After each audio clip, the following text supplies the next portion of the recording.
Computer. Okay. Hello, everybody, and welcome to the August 3rd meeting of the Harbordale Civic Association. We have two very wonderful guests tonight.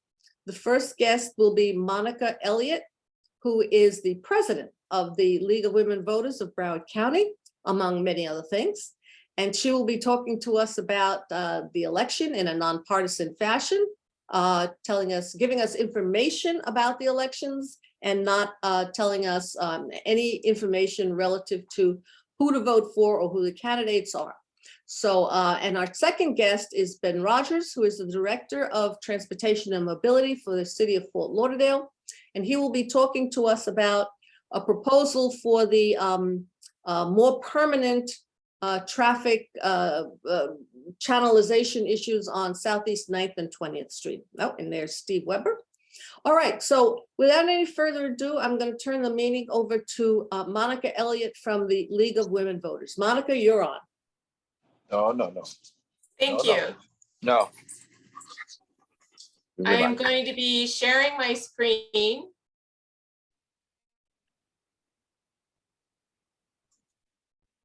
And if somebody can give me a thumbs up. Yes, we can see it. It's in the right place. Okay, there. It's in the right place. Okay, so if you're not familiar, the League of Women Voters, we're a nonpartisan political organization. We encourage informed and active participation. We try to increase the understanding among the general public on the major policy issues. And we do advocate for specific legislative policies, but we never, in our 102-year history, we have never supported or opposed political candidates or parties. And that is why we are nonpartisan. Again, we were established in 1920 when women got the right to vote. We do welcome men. That's been since 1972. So starting off tonight on Decision 2022, we're going to be talking about your voice, your power, your vote. We'll talk about why we vote, registering to vote, the process of voting, what's going to be on the ballot, and how to check on your vote by mail ballot. So there's some new things here in Broward County. So one of the first questions, of course, is why should you be voting? And Marilyn was just talking about the forum next week, Tuesday, regarding the judicial and school board candidates. And that's something we need to remember, is that what we call the down ballot races are just as important as what's at the top. People need to remember that it's elected officials that can decide whether to provide or eliminate services, increase, reduce funding, make it easier or harder to sign up for the myriad of services that we do obtain from our government. So it doesn't matter what level of government we're talking about. Elected officials make those decisions about the services that we receive, and we need to hold them accountable. So I just want to give you a little bit of insight regarding who or the lack of voting that does occur even within Broward County. So 2016 was kind of a low point across the US. There was like 92 million people, eligible Americans who could have voted, who didn't vote in 2016. And there on the left side of the screen, we're looking specifically at Broward County at the voter turnout in our last midterm elections in 2018. Broward County, we're registered to vote. Over 90% of the people who can register to vote in this county are registered. We're just not very good about voting. So I want to show you, see there in blue, the number who did not vote in 2018 was over 450,000 just in Broward County alone. Now the vote difference statewide between candidates for governor in 2018 was just under 32,500. I mean, look at those two numbers. I mean, Broward, it was really a close race in 2018. Broward County could have changed everything. We again look at the 2020 turnout, and the number who did vote, it did increase, but we still had over 300,000 people in Broward County who were registered to vote who did not vote. And that's why we're really critical about getting out the vote. That's what we really have to do.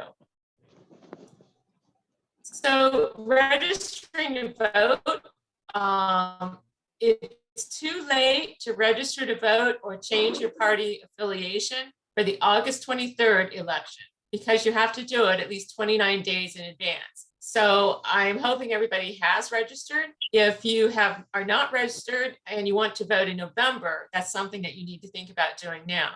But what you can do now is you can update your current registration in regards to your address or perhaps your signature, if your signature has changed. We highly encourage people to do an online registration and even your update, doing that online. When you do it online, it requires your Florida driver's license or your Florida ID. And then for security purposes, it also requires the last four numbers of your social security number. And the reason we suggest online rather than doing it via paper is that what is on your driver's license, the signature that's on your Florida driver's license or your Florida ID, that then becomes the signature of record for voter registration also. And then if you're wondering if you're voting by mail and you're getting ready to sign the outside of the mailing envelope and you're thinking, how do I do this? You look at your Florida driver's license. Or even when you're signing in to vote in person and you've got to sign in, how do you sign it? Well, you look at your driver's license. So the more, if you can tie it to your Florida driver's license, that's really the best thing and help solve some of the issues you might have. But you can do it by paper. A lot of things happened in the last couple of years. We had the census of 2020.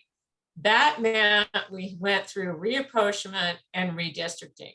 So we have new district boundaries and also new numbers. And I think some people are going to be surprised when they look at the ballot and they're expecting to see, Florida House District, whatever, and it turns out the number has changed. So we did gain a congressional district. So there's now 28 House districts across Florida, but we still have 40 Florida Senate districts and 120 House districts. Where we really saw the most changes was in the county commission districts. We had voted in 2020 in Broward County to follow the law, to essentially embrace what is in the Florida Constitution and to develop fair districts within the county. And so all the district lines have changed, some greater than others, as has some of the numbering. Some of the school district boundaries also changed, but those were much more minor. So everyone should have received a new voter information card that's going to reflect these changes. And I'm just showing you an example of a voter information card. I know there's been some complaints about, well, it's a whole lot bigger than what the old one was. And I guess my feeling is embrace change. You're not going to lose it. It's because it is big, it's harder material, file it away in a safe place. You can't use it as an ID when you go to vote. It really is just information, but it's going to tell you your precinct number. It's quite likely that your precinct number has even changed. And the place where you're going to be voting in person on election day, that could also have changed also. There's been a drop of about 200 precincts in the county. Joe Scott, took this time with the redistricting to just kind of redo everything, get everything organized so that most people, and especially in the eastern half of the county, you should be within 1 mile of a precinct. And then you'll also see where, what new congressional district number you might be in, et cetera. So what's going to be on the August 23rd ballot? We always refer to this as the primary election, but we need to emphasize and we need to be telling everybody we know that everybody can vote on August 23rd. Part of the ballot is partisan. In other words, we're electing people to run as candidates for the Democratic Party or the Republican Party. But the other half of that ballot is for school board and judges, and those are nonpartisan. And there is a difference in terms of the percentage of vote people need to get elected. For school board candidates and judges, it's simply 50% plus one. And it's quite likely we'll see a runoff of some of these races on the November ballot. July 25th was the last day to register to vote and select a party. We do have early voting that will start on August 13th. And then of course there's vote by mail. We now have 23 early voting sites in Broward County. So one of the things that may not realize is, Florida has a lot of election laws. A lot of these are not really new. But if all the primary candidates represent the same political party and there are no write-in candidates, then all the voters within that district can vote in the race. And that is what we call a universal primary election. So for example, Florida Senate District 35, there's only 2 Democratic candidates. There's no Republican candidates. There are no write-in candidates. And so everybody within that district can vote, and whoever wins on August 23rd does become the new Florida senator for that district. We have 3 Florida House districts that are like that, and actually 3 Broward County Commission districts. So it's like after August 23rd, these races are done. Whoever wins is elected to office. What you may not realize is that we've got a lot of candidates who have already won. These are people who had no opposition in the primaries, and so they're already elected to office. And we have 2 senators and 3 House districts that are that way, as is County Commission District 4. So if you're expecting this to be on your ballot, it's not going to be because it's already done.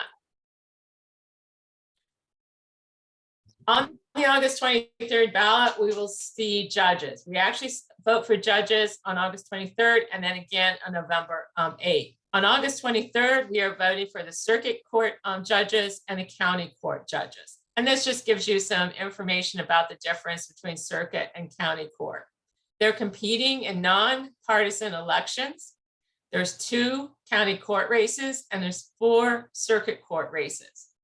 And then when it comes to November 8th, what we are doing is a simple yes or no retention vote for 7 of the Supreme Court judges and then 12 of the justices on the 4th District Court of Appeals. There are 7 and there's 12. We'll be voting for 5 out of the 7, yes or no for the Supreme Court judges, and 7 in the 4th District Court of Appeals. We will also see on the August 23rd ballot, which is different from Miami-Dade and Palm Beach County, we will see the school tax referendum. So this is exactly the language which will appear on your ballot. If you've got have your vote by mail ballot, you've already seen this, but they're asking for a $1 million annual tax for the fiscal years 2023 through 2027. So just kind of an explanation of the school's property tax. 2018, which seems like forever because it's pre-pandemic, we here in Broward County passed a $1.5 million property tax for the fiscal years 2018 through 2023. That tax is going to end at the end of their fiscal year in 2023. So we're already paying a $1.5 million property tax ad valorem. The school board is now requesting a full $1 million property tax for the following four years. So if approved, the tax rate would increase by $1.5 million from what you currently pay. If it's defeated, the tax rate would decrease by that $1.5 million. So with a tax referendum locally, it has to be approved by 50% plus 1 of the voters in order to pass. I think probably most of you are aware of what an ad valorem property tax is. Just to remind you, it's a $1 per $1,000 of property valuation tax levy. is all the money collected remains in Broward County. It does not go to Tallahassee. Okay, the tax request is for 4 years. To extend it, there would have to be another vote in 2026. What is different this year compared to the 2018 tax referendum is that the money, because of state law, the money must be shared with all the charter schools. So if you vote yes, it's going to replace the current 1/2 mil levy with a 1 mil levy for 4 years. If you vote no, then that initial tax levy that we're currently paying and started paying in 2018, it will go away, and they'll have to figure out another way to pay for the salaries. If you're wondering how the funds will be allocated, they've already determined that 75% or more provides compensation supplements to recruit and retain teachers, up to 17% to provide funding for school resource officers and school safety staff, and up to 8% to deal with the mental health services and personnel. So the Sun Sentinel is supporting this tax referendum, as is the League of Women Voters. Our board did vote, and we felt that because of the inadequate funding that comes from Tallahassee, it's up to the counties now to figure out how to pay for our school system. And Miami-Dade currently has a 0.75 property tax. They're asking for a full mill. Palm Beach County already has a full mill, and that's what they're requesting again. So we're trying to get the salaries so that they're competitive with our 2 sister counties. And you can find a whole lot more information on the browardschools.com website. And at the very top of that website, they have, it's called Secure the Next Generation Referendum. And you can find a lot more details about it. So moving on, what's going to be in November 8th, we'll have the Senate, House of Representatives, governor's race, et cetera, et cetera. But this is when we will vote for the Florida constitutional amendments. And then there will also be Broward County charter questions, and then your municipal races will also be in November. So in August, you're not going to see Florida constitutional amendments. We don't see municipal races. That's going to wait and come in November. You'll also see a lot of special districts, water control districts, developmental districts. I think there's over 20 of those. And then there may also be runoff for judges or school board if that's necessary. So in terms of Florida constitutional amendments, there's 5 ways that we propose constitutional amendments in this state. And I just want to focus on 2 of them. The legislature can propose amendments, and this is where both the House and the Senate, 3/5 of the House and Senate, have to agree to this. Or there can be when the Constitutional Revision Commission meets, which is every 20 years, they can propose amendments. And that's why we saw so many in 2020. So these are the 3 legislative proposed amendments. Again, the legislature, both the House and Senate, had agreed to these. Now, unlike our tax referendum or our county charter questions, Florida constitutional amendments have to be approved by 60% of the voters. And these are the 3 topics that we're going to see. So we only have 3 this year. One is dealing with property assessment of your real property if you have done improvements to make your property more flood resistant. And it would authorize the state legislature to pass laws that would prohibit the county property assessor from including that in determining the value of your property. We've already done that for wind mitigation and also for solar and wind power. And now they're doing this for flood resistance. So, normally if you make any improvements to your property, it's going to increase the value of your property for tax purposes. If you vote yes on this amendment, it allows the legislature to pass a law that would prohibit the property appraiser from increasing your property value. If you vote no, everything just stays the same. Doesn't matter if you do increase, make your property more resistant to flooding, you're still going to get taxed for it.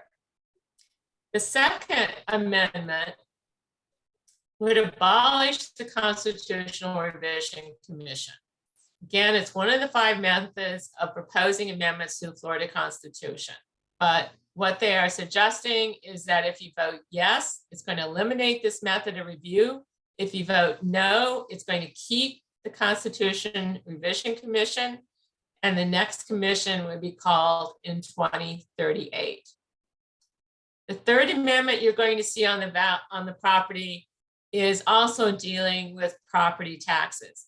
And it would provide an additional homestead property tax exemption up to $50,000 of assessed value for certain public service workers. And you can see those listed here on the slide. So if you vote yes, it allows the legislature to grant homeowners in these specific occupations an additional tax exemption of up to $50,000. If you vote no, there would be no additional exemptions for these homeowners. In November, we're also going to see 2 Broward charter questions, and they are both dealing with bringing the county into compliance with some new state laws. Unlike the constitutional amendments, the charter questions only have to be approved by 50% plus 1 of the voters. Again, we probably don't remember what we did in 2018, but the state as a whole changed the Florida Constitution, and it requires that all of the counties elect constitutional officers. So the state constitution actually lists 5 constitutional officers. That's the sheriff, clerk of the circuit court, the property appraiser, and the supervisor of elections, which we already vote for here in Broward County. But it also includes the tax collector. Since 1975, the Broward County Charter, we abolished the office of the tax collector. And our taxes are currently collected by the Broward County's Finance Department. To bring us into compliance, we need to vote to add a tax collector to the constitutional officers within the Broward County Charter. According to the Broward County Auditor, if this charter question passes, it's not going to have any financial impact. So if we vote yes, it approves the charter change. If we vote no, it rejects the charter change. The second question is also bringing us into compliance, and it's dealing with something you probably didn't even realize we had, and that's the Broward County Central Examining Boards. And these are dealing with the various construction trades. I forget how many different boards there are now, but essentially they'll all be brought into one board. It eliminates the liquefied petroleum gas contractors, their examining board. And this is, again, just simply going to bring us into compliance with the Florida laws and the Florida Constitution. So if we vote yes, it's actually going to save money if we vote yes. So if we vote yes, it approves the charter change. If we vote no, it rejects the charter change. So that's what's going to be on your ballot. So how about the different ways to vote? Again, I think we're all familiar with those. The main thing we want to emphasize is it really is a good idea to request a vote by mail, even if you really do intend to vote in person, because you just don't know what's going to happen next. I think we learned that in 2020, but a lot of things can happen between now and the election. The thing to remember is that just because you receive a vote by mail ballot does not require that you use it. if you change your mind, you can still vote in person. You cannot, there is absolutely no way that anybody can vote twice.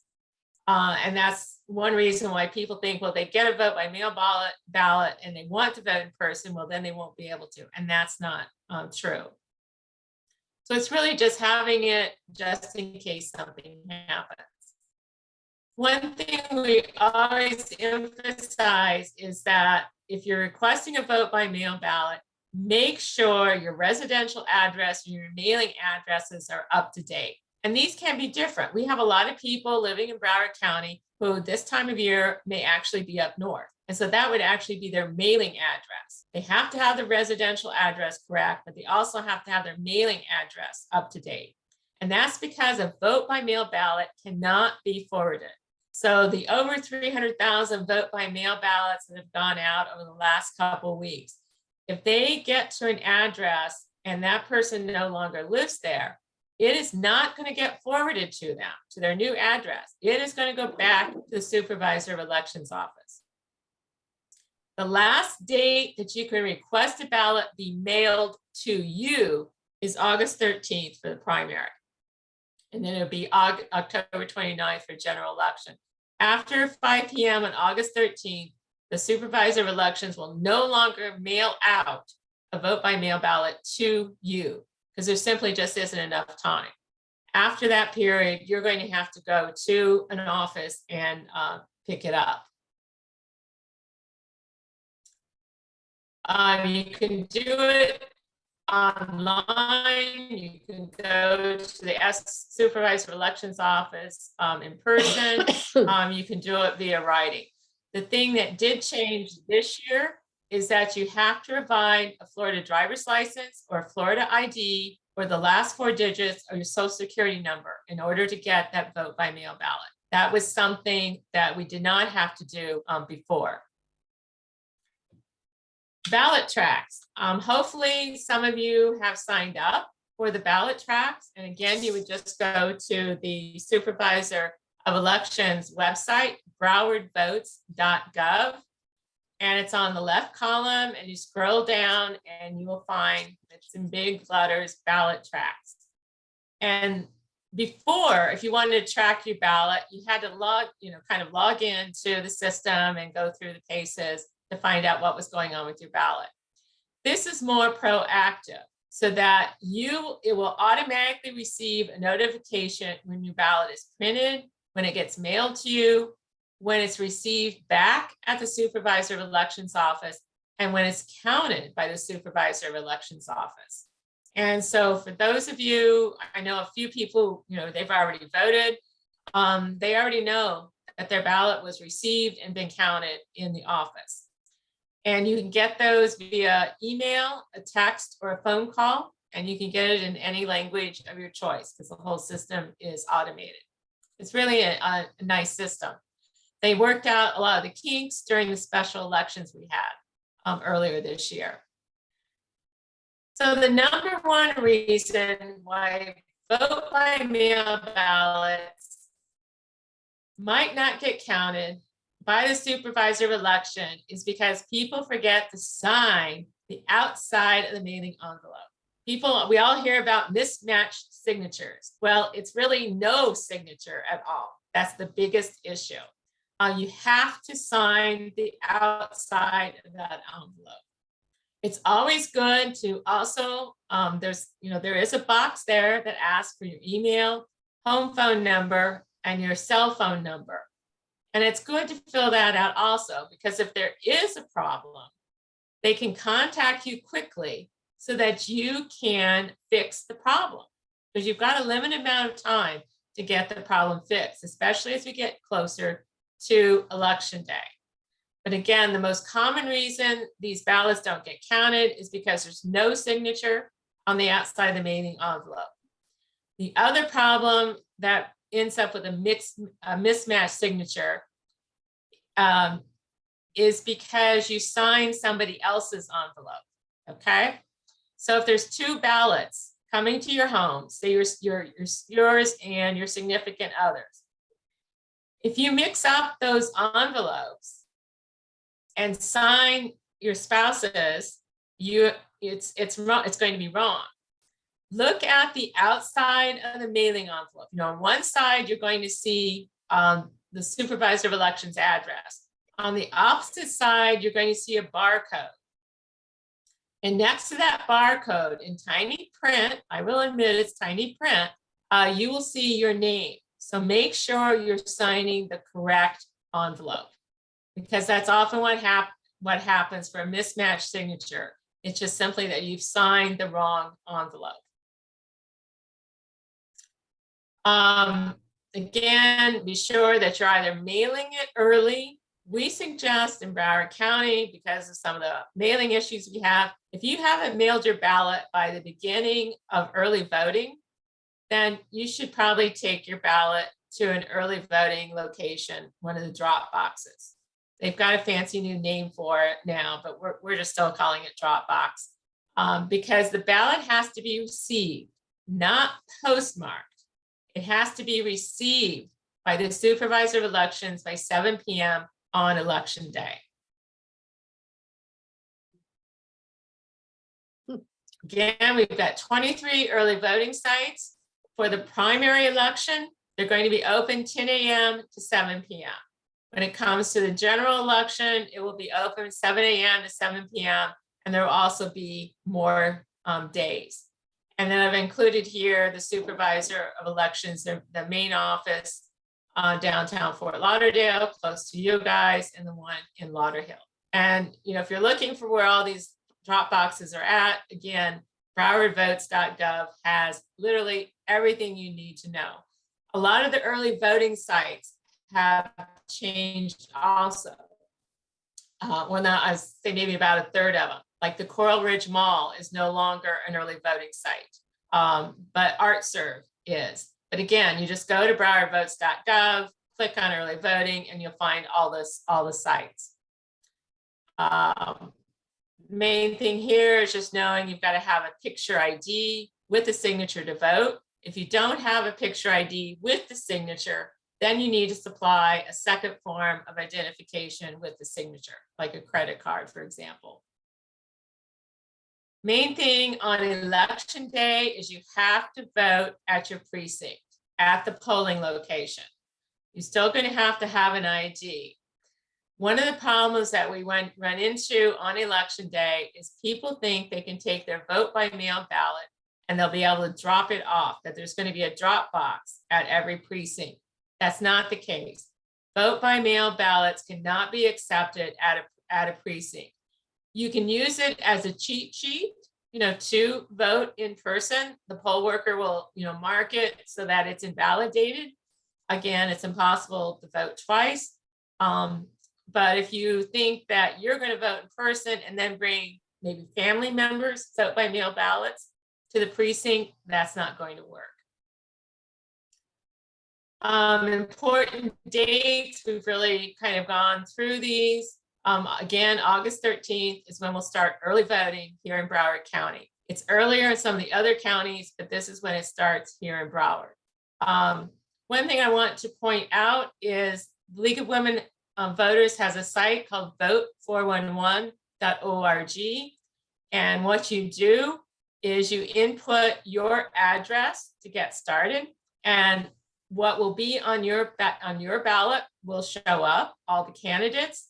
And we have asked the candidates specific questions. And if they have responded, you will be able to compare their responses. So for example, all of the judicial candidates, both for county and circuit court, have responded to our questions. And a lot of times they'll also put some biographical information there too. Most of the school board candidates have responded too. And then like congressional district candidates, they have responded. So you can make a comparison between the candidates. And then if we have conducted a candidate forum, you can find that they're on our Facebook site at Broward LWV, or we also have them on our YouTube, and there's the tiny URL for that. And if you just go to our main homepage, lwvbroward.org, you'll find tons more information on voting. So I will stop sharing. And if there's any question, I see, now I can see people's hands. Heather has a question.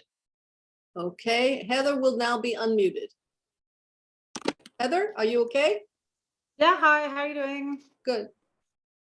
Yeah, no, my question was, I know that she said that the League of Women is for the school tax. I was wondering what the opposition's position is, what their argument is if they're opposed to it. From what I've read, I think the main reason that there's opposition for it is because they feel our taxes are too high. You know, we have the inflation now, you know, housing prices, rental pricing is high. And so having another $500,000 is just more than what they think they can bear.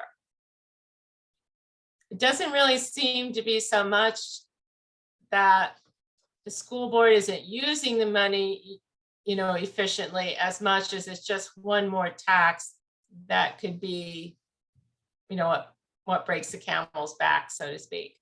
Carol, did you have your question hand up? Yes.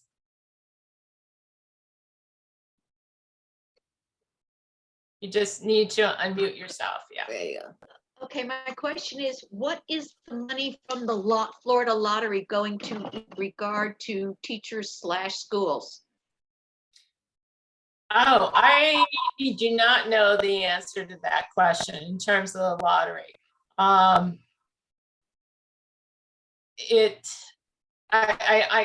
can't answer that efficiently to know what that is. Yeah. I have a question. Yeah, I did not receive a new voter information card.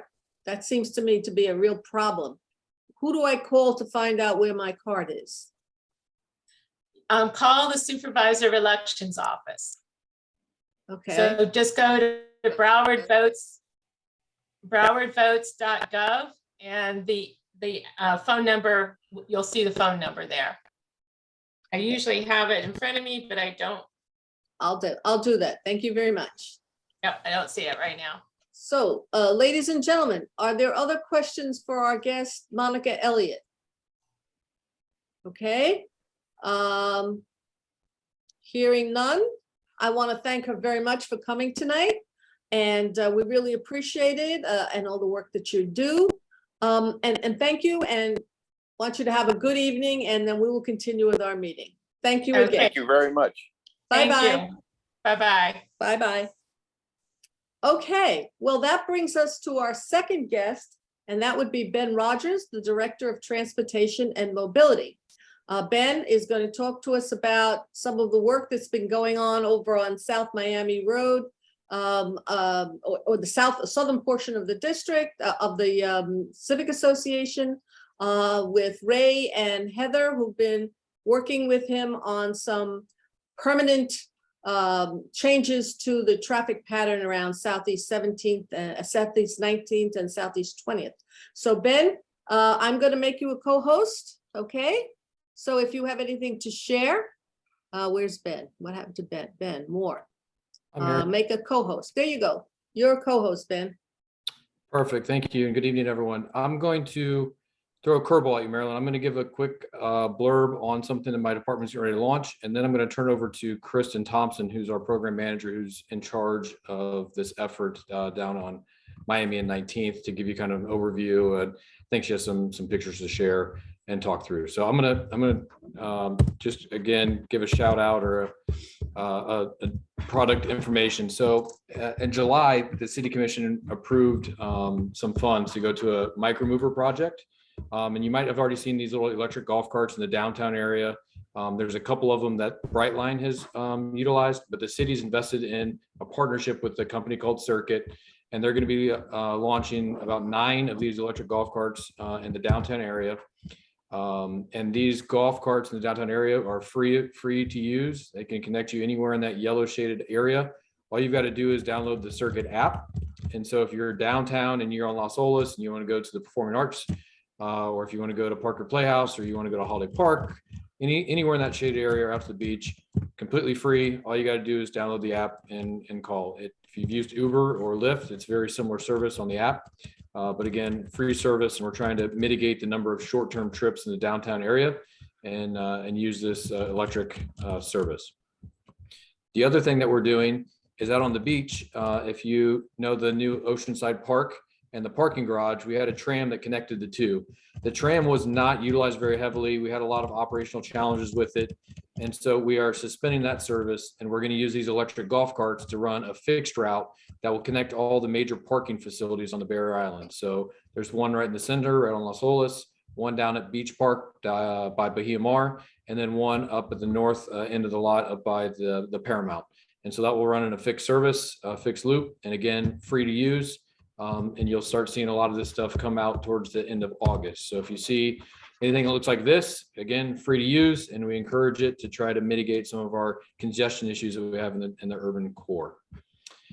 So before I turn it over to Kristen, and Marilyn, you'll probably need to make Kristen a co-host as well so she can share her Working screen. on that. Mhm.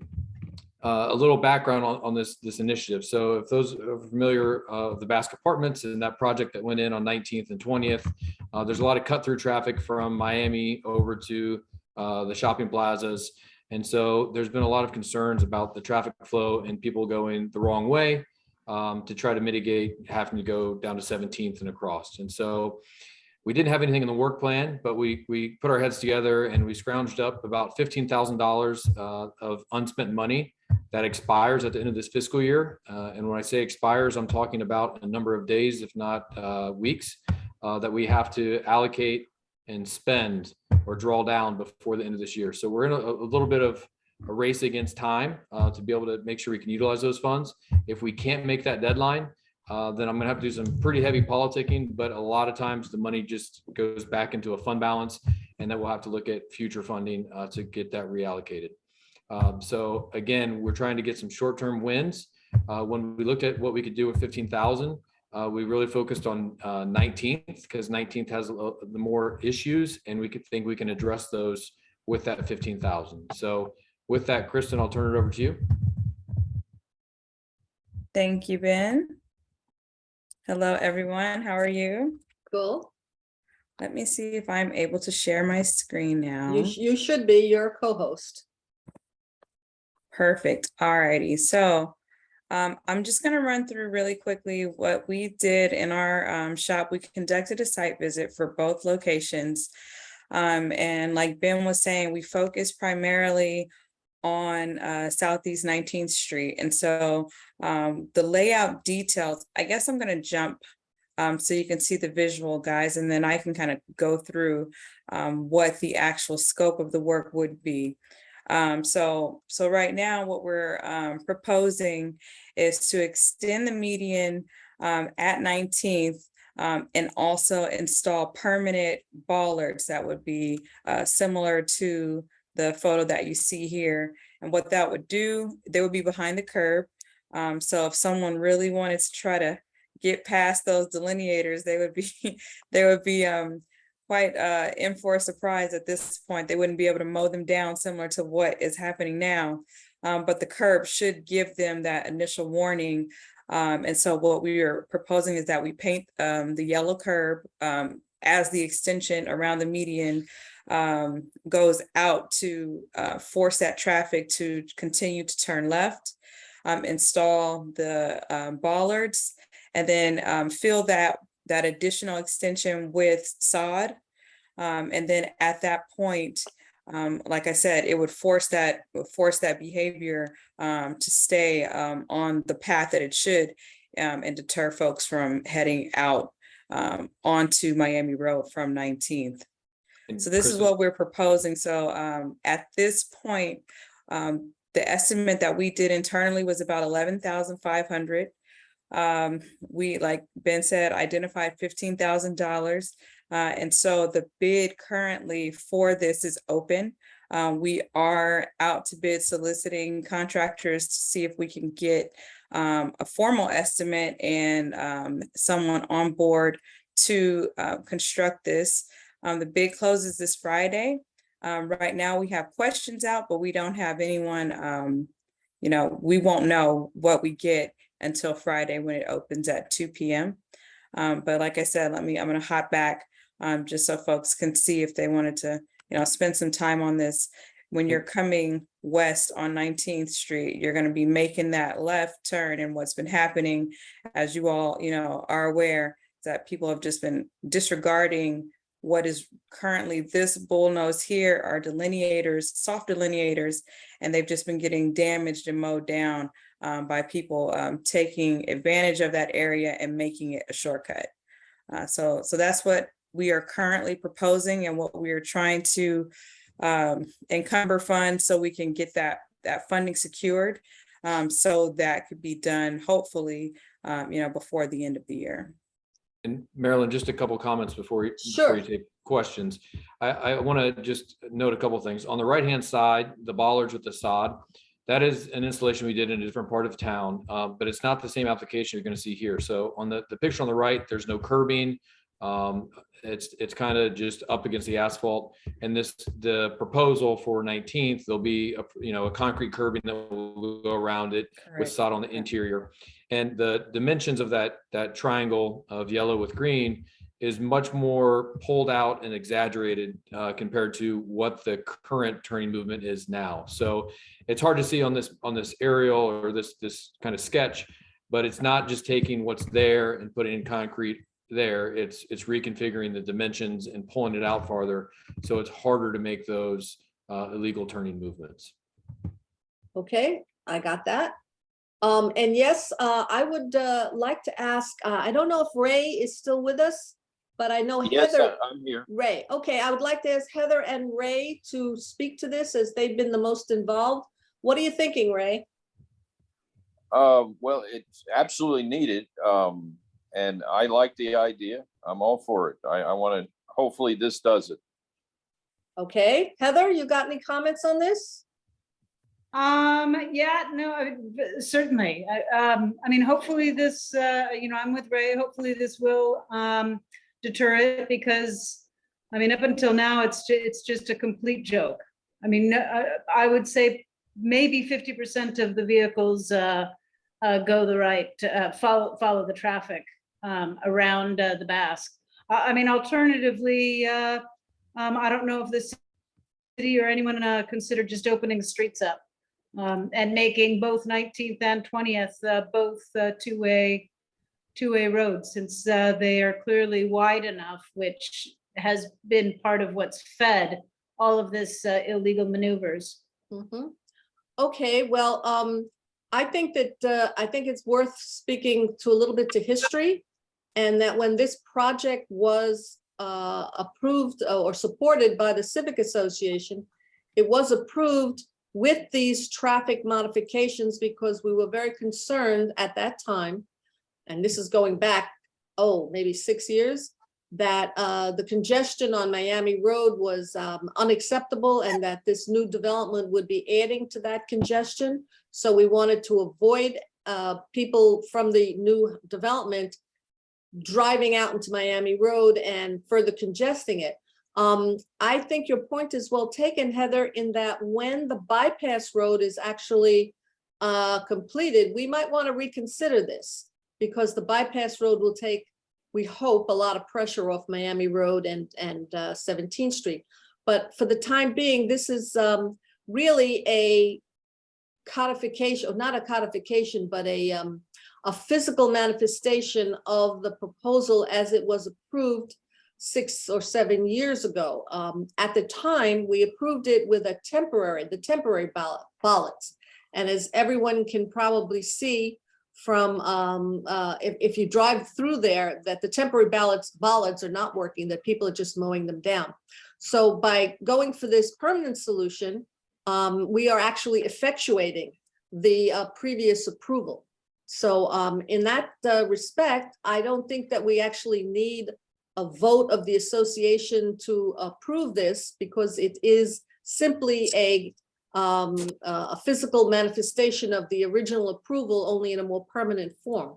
So I would take I would like to I don't know how, we don't have a whole hell of a lot of people here from that. Pamela, are you with us? Pam Miller, are you on the call?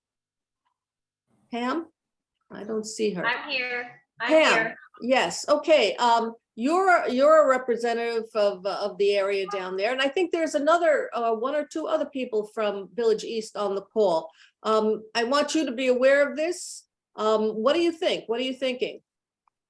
I think this was something I was going to bring up because the temporary ones have been down, and it's so common that, I mean, I drive this every day when I work, and there are people that are coming the wrong way constantly, and they'll try to flag me to move forward so they can make an illegal move, and I won't move.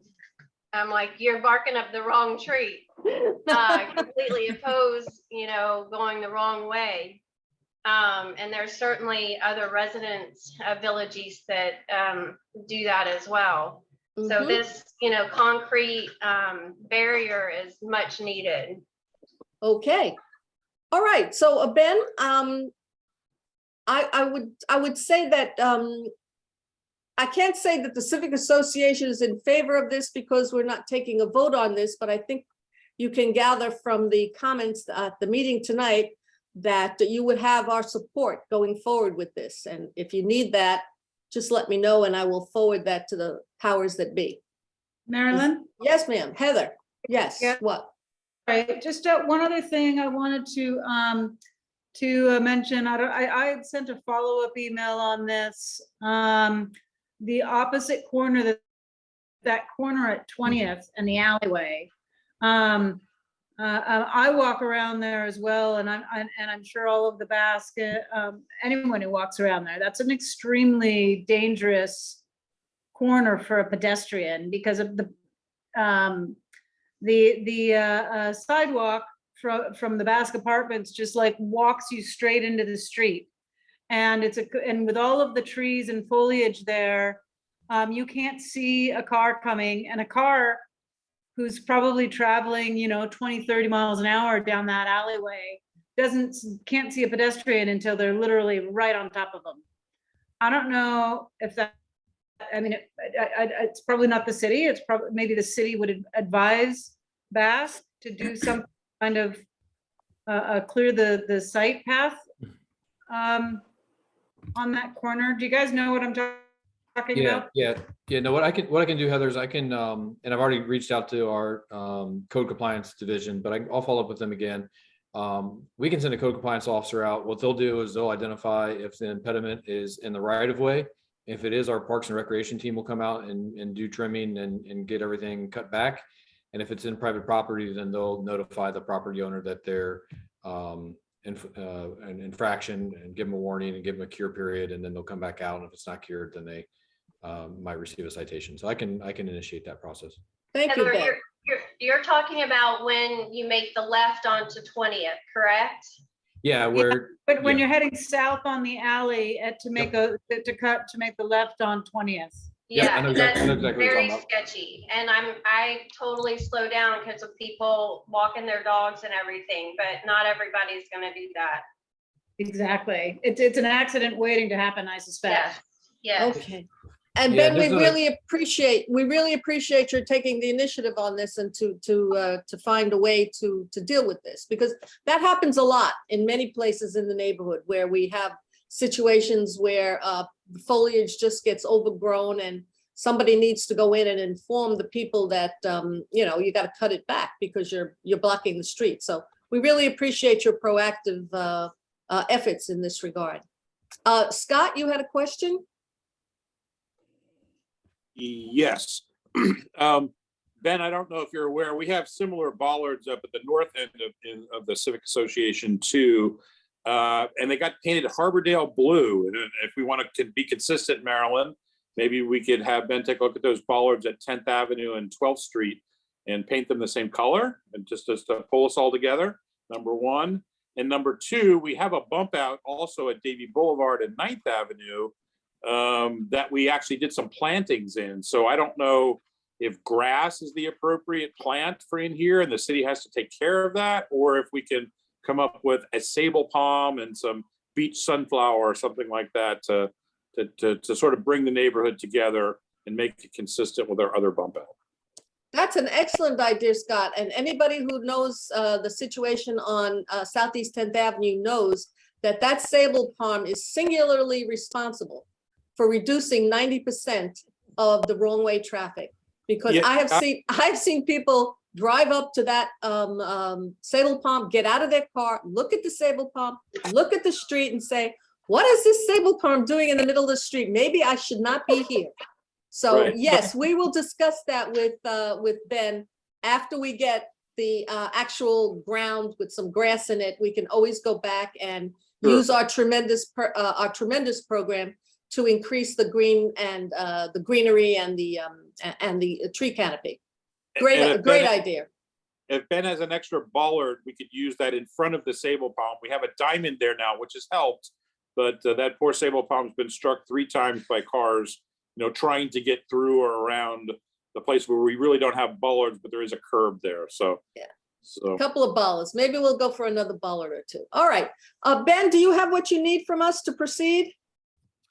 Yes, ma'am. I think we're good to go. We'll give you an update. The bids are supposed to be in Friday afternoon, so probably on Monday or Tuesday, we'll give you an update. We didn't receive some bids on a couple other projects because I think it's just a really busy time for a lot of the contractors. So hopefully we get bids and we can get this thing knocked out before we run out of our opportunity to use this existing funding. So we'll keep you up to date and send something out either Monday or Tuesday of next week. Thank you very much. And there's another thing that I wanted to mention to the group before you leave, Ben. I was looking at your very useful monthly update that you send out on all the TAM projects in the neighborhood. And I noticed, and I just read it this afternoon, that the county has approved the artwork for the utility box wraps. And that now the commission is going to be voting on the agreement at the August 16th commission meeting. And then we're rocking and rolling on our utility wraps. So I want to thank everybody at TAM for all the work they did on that. Karen and what was her name? What was the lady's name before her? Sharon? Shelby and Karen, for all the work they did on that, for sticking with us and working with us on that. And we're gonna have a big celebration to which everybody is going to be invited along with the artists. So it's gonna be a really good time. Thank you again. Does anybody have any questions for Ben and Kristen? If No? so, make them easy. Thank you so much, guys. Thank you. See you. Bye-bye. Pleasure. Have a good night. Alrighty. Okay, this is so cool. All right, ladies and gentlemen, that was a very, very packed meeting with lots of good information. And I just want to give Carol Sirotto, our Green Your Routine person, coordinator, queen. I call her the queen of Green Your Routine. She doesn't like that. I'm sorry, I call her the queen. I want to give her an opportunity to make a pitch for volunteers. Karen? Carol. Carol. Yeah. Okay. We have an event coming up this Saturday. It's the gardening in the butterfly forest at Snyder Park. They need 2 volunteers, and there's no longer a problem with parking and needing to have a parking pass. They've done away with it. The parking's free. So it'll start at 8 o'clock in the morning. It'll be over at 10:30. And many of us know Joan Starr. She's the star of the Butterfly Garden. She'll be there and helping people, and the tools, the pickers and the claw weeders and the spades and mulch and whatnot, they'll all be there, wheelbarrows. And it's just 4 associations sending 2 people. So I need a second person on that.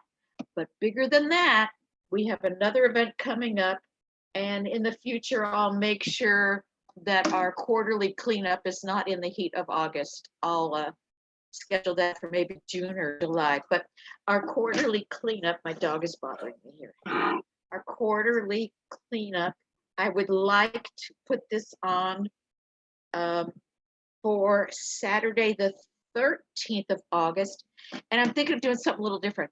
I'd like to have an opportunity for those who like to come out, excuse me, early morning, to do it maybe 8 o'clock to 10 o'clock or something like that. And then do a twilight one the same day for other people, maybe 6:30 to 8 o'clock or something like that. Usually it takes about 2 hours for the whole pickup, whatnot. So I'm just thinking of doing something a little bit differently to give people an opportunity of not to be out in the heat.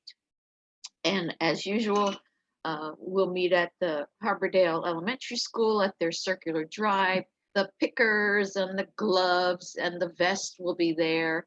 And we'll have people, picking up, we'll sort the garbage from the recyclables as we're picking them up, teams. So that's something I'd like to do a blast out on that. But bigger than all those two, we need more volunteers. We've had our core of hard worker bees for, I don't know, 4, 5, 6 years. And some of us were helping Vicki out when she was the queen of Green Your Routine. But we need more people. We're burning out the same core, and they're sweet enough and generous enough to say, yeah, I'll do it. But we need to get more people. I understand allergies to the stuff in the ground and things like that. But I know we have more people that could possibly do this if they felt like it. So anybody know of some other people that are interested, let me know. Diana gave us some people a while ago that are interested in doing it. So anybody know your neighbor or neighbors across, anything like that might be, yeah, I'd be happy to do that.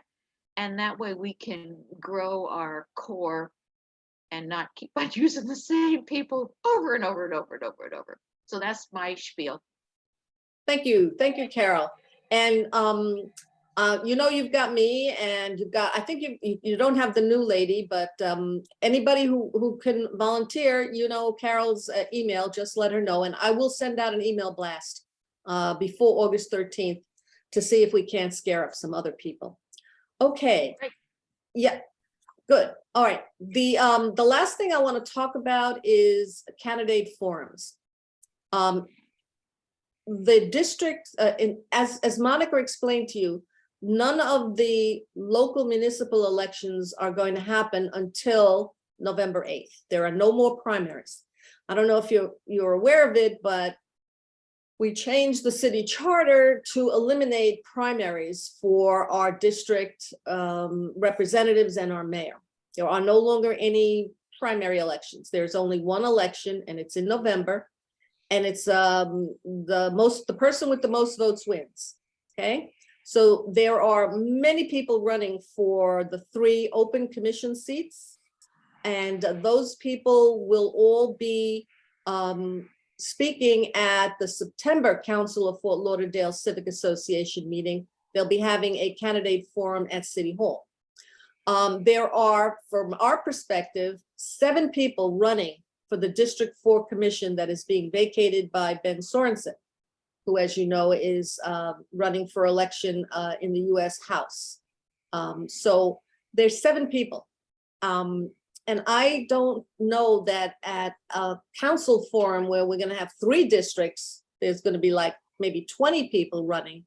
You're really gonna get an opportunity to speak to the 7 candidates for our district. And I can tell you from my own experience that there is no more important election for our Harbordale neighborhood than our district representative, our district commissioner. That's our go-to person. That's the person who represents us at the city. That's the person who approves development projects, who makes sure that we get money in the budget. That's our person. And the last time we had a District 4 election, several of the civic associations in the Southeast area put on their own candidate forum. We partnered with, I think it was Ponciana Park and maybe Croissant Park and Lauderdale Harbors and perhaps even Harbor Inlet. We rented a room at the Embassy Suites. We had coffee and cookies, and we had all of the candidates there. And we had a neutral forum. The Civic Association does not endorse any particular candidate. So we had to get a neutral person to be the moderator and to ask the questions. But it was very informative, and it was actually really necessary for people in the district, in our neighborhood, to make a reasoned choice. There's 7 people. That's a lot of information. So it's I'm wondering if we can get a consensus of the meeting to move forward on trying to put together a joint candidates forum from the neighborhoods in our area. I'm open to suggestions. Do you think it's a good idea or a bad idea? Ray, do you want to chime in? It's an excellent idea. Very, very much needed. Okay, as the president of your other civic association, would you want to partner with us so we can do it at least with 2? Of course, yeah. Oh. I as far as funding, I would have to ask, but I'm sure we'd be willing to be a partner. Okay, terrific. I already have spoken to Lauderdale Harbors, and they're in. So we've got at least 3. So I'm going to try and put something together. I think the board will need to meet and work out the details. But yes, that's what we're going to do. We're going to put together a forum for the District 4 Commissioner, at least from the neighborhoods in our area. Okay. I think that's about all that I have on my agenda, other than to remind everybody, and I'll get back to you, Carol, just a sec. Other than to remind everybody about the Council of Civic Association forums on August 9th at the YMCA. I'm going to do, Carol, when I do that blast out for the volunteers, I'll also blast out the invitation so people will have it. And Carol, you wanted to add something? Yeah, this question is for Ray. Ray, were you responsible for doctoring up our sweet little Harbordale free library? I repaired it. The hinge. Thank you. Oh no, the door was busted. I put it Yeah. Oh, and Ray, you Okay. asked me if we could paint it again, and I've got to find Vicky. I don't know where she is right now, but she's got the paint. So as soon as we find Vicky and the paint, we can repaint it again. Okay, great. Okay, good. Yes. The little door, I think it's losing its hook. The eye hook is, no. The eyelet needs to be installed. The hook is there, but the eyelet swing is without the eyelet. Okay, Oh, so, okay. I'll look at it. I'll fix it. okay. So does anybody else have anything they want to add to the meeting tonight? Cindy? Hi, yes. I just want to give a little update on the Million Orchid Project. Scott and I went and met with Rich Ackerman, who is the person running that project for Broward County. And once again, we are just overwhelmed with his knowledge and what he's got going on there. So we put a $200 deposit on for our orchid contribution. So Carol, I do have a receipt for you for the Green Year Routine. And as we go forward, because it's hot right now and I'll be away in September, we're going to meet up again in the last week of September, the first part of October. And to go forward, we will need to buy more. We buy these at a wholesale price. And these are not only endangered, but I mean, very, Scott, how would I say, they're endangered, but Limited supply. very limited supply. And boy, we found out, I mean, in order to gather seeds, they have to have all these licenses and permits, and then the seeds get sent to the Dominican Republic where they're started. And then, I mean, it's just an incredible process. And again, this is in conjunction with Miami,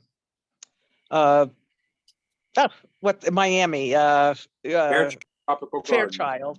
But what I want to say is that we are looking, the first tranche of orchids at the end of September, first part of October, we'll have about 300. They're tiny. And what we're looking for is I'm really looking for 2 crews, 3 people each. We will work on 2 weekends for about an hour and a half, 2 hours. And he will come the first weekend with instruction on how to do it, what we need, how to tie them onto trees. But I'm really looking for people to start looking around their neighborhoods.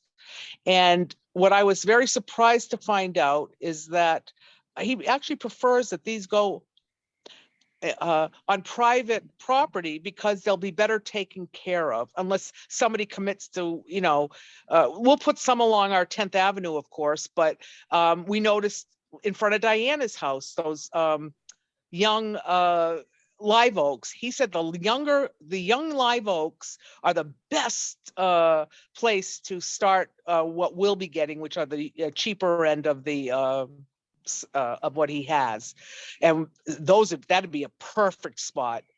But we have some spots. We saw a spot today. What was that on 14th Street or something?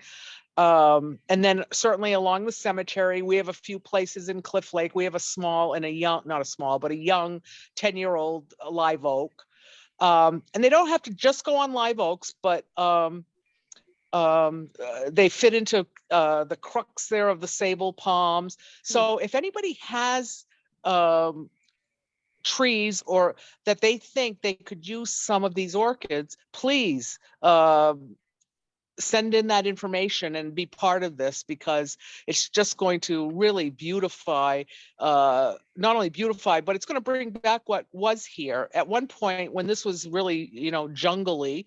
All of our trees were covered in these wild orchids, and they're all native orchids. So anyway, I think it's a good project, and I'm hoping that there are people south of 17th Street, the Miami Road area, that come up with some places, as well as even, I thought, Marilyn, I don't know what's down by you, but are there a few trees down by you? I'll take them. I have 2 date palms that would be perfect for them with little cruxes in them.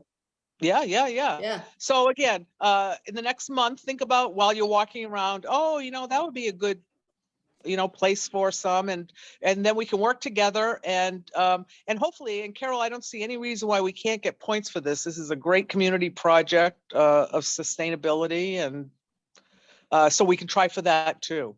All right. Cindy, I'd love to help out. My wife too. We love orchids. And whatever it takes, I'd like to see them all over the place. Oh, Okay. yay, Ray. Yay, Ray. Oh, great. Diana. A couple things. Thank you for that. Thank you, Carol. Thank you, everyone, Marilyn, for putting this meeting together. I just missed a few dates. One thing I want to tell you is that I'm going to donate cookies or whatever goodies you want me to bring to whatever that candidates forum. I'll be happy to donate that, drink, something, whatever it is. I'm going to help offset that cost by donating. If you could give me the dates for the September forum, if you don't mind. Okay. I'm in for you and Carol, the 15th Street or the cleanup on the streets here in the neighborhood. Let me know about that date too, because I got to put on my calendar now, if you don't mind, or it'll be booked. Your routine is Saturday, the 13th of August. Okay. 13th of August. Okay. And the one at the council is, let me get rid of my emails. You don't want to see my emails. The one at the council, here we go. School and Judicial and School Board Candidate Forum, Tuesday, October 9th. Again, August 9th, Tuesday, August 9th. And I'm going to blast this out. That's at 5. That's at 5:30 to 8:30. What about the September one? I'm sorry. I don't have the date yet on the September one. Okay. As soon as I get it, I'll give it to you. Be there. Yeah. I want to be at all of these events for us, so that we're shown there. We have a presence. Okay. And so thank you. The sooner I get it, the better for my calendar. Excellent. Thanks. Okay, Carol. Cynthia, $200 is roughly how many little baby tiny orchids? 20, 30, 40, 50? They're $5. Well, some of them are 3. We're getting a lot of them that are 3. Okay. That's a lot. Okay. It's a lot what? A lot of orchids? A lot of orchids, yeah. It really isn't. He usually works with 1,000 at a time. Wow. They're tiny, and what they do is like, imagine like, and he had some of these, like a little piece of a log, a little tiny, maybe a 8-inch log with and you could put 5 small ones on that. Okay, So sometimes they're somewhat clumped together, but you'll see it makes perfect sense. And a couple hundred is nothing. so It really Cindy, is. can I ask you something? Is there some literature, some photographs or something that I can include in the email blast? Is there a website that I can go to or send people to explain to them what it's about? Yes, I believe so. And also, Carol, just in case we needed it, I took a picture of the flats that we'll be getting, if that has to go with our receipt. Cindy, can you just send me the copy of that photograph? Yeah. That'd be great. Okay, I will. Okay, and before I leave you, I want to ask you another question, because this is going to come up and it's going to be honest before we know it. The Harbordale Haunted Halloween Tour in October. We have already put the down payment on the special permit, so we're already into it. Yeah. I have to ask you about that because it hasn't been cashed yet. And I tried yesterday, really for quite a long time, trying to reach somebody. And so I was busy today, and no one seemed to know who one of the people, who's the person you gave Tom the information? I have the emails. It's Phil Thornburg, and he gave me a specific person who's involved with this. So Right. I will call them.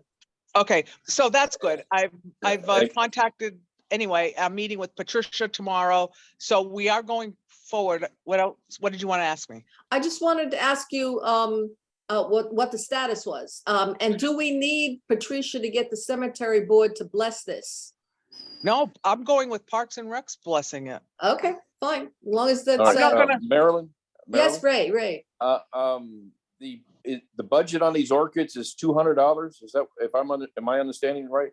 Correct. For this No. first, yes, for the first one, it'll be about 1,000 in all. Oh, okay. Because I mean, if there's a need, I mean, if there's an interest for this, my personal vote is I'm all for spending more money. So Well, can I piggyback on that? Tom had to leave, but he gave me the what we have, and we have close to $29,000. Yeah, but wait a minute. Let's chill a minute. That money has restraints on it. According to our bylaws, the president can spend up to $100. The board can spend up to $300. But if we're going to go for more than $300, we need a vote.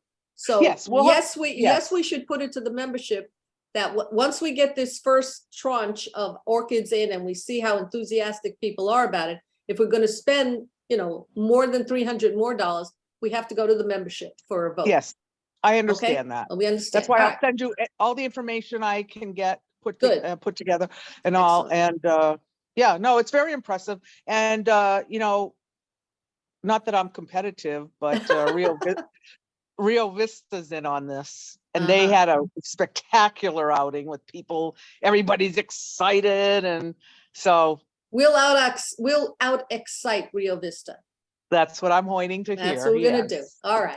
We Ray, can put some in our. We can put some in our park. Oh, absolutely. As long Ray, as somebody waters. I was just gonna ask if Ray had anything else on this. No, I'm good. Thank you. Good. Okay. Well, it's 8:30. And it's been a long meeting and with a lot of information. If nobody has any additional items to put on the floor for discussion, I declare the meeting adjourned, and we will have a board meeting on our normal regular schedule, and we will have our next meeting, I believe it's September 1st, something like that, or 3rd. We'll begin our regular meetings again in September. Okay? Anybody have anything else to add? Are we All right. meeting in person or Zoom still? No, we're gonna still do Zoom. Our next in-person one will probably be the forum. So that will either, I don't know, the board has to discuss this. If we're gonna do the forum in September, we'll be in person. If we're not gonna do the forum until October, September will be a Zoom and October will be in person. Okay? All right, Cool. so the September 1st is a Thursday, just so you know. No, then it's not. It's the first, it's the normal first Wednesday in September, whatever is Right, the so normal. that's gonna first- be the 7th. Then that's the Zoom on the 7th, unless the Zoom. board decides to try and put together the form. I think it's a little early in I September like for the Zoom. form. I Yeah, love Zoom the is, Zoom. Zoom is great. Okay, everybody. Yeah, and I Thank won't you. be here, so that'll be better in October for me. Okay.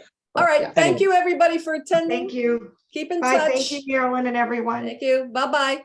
Good night. Right.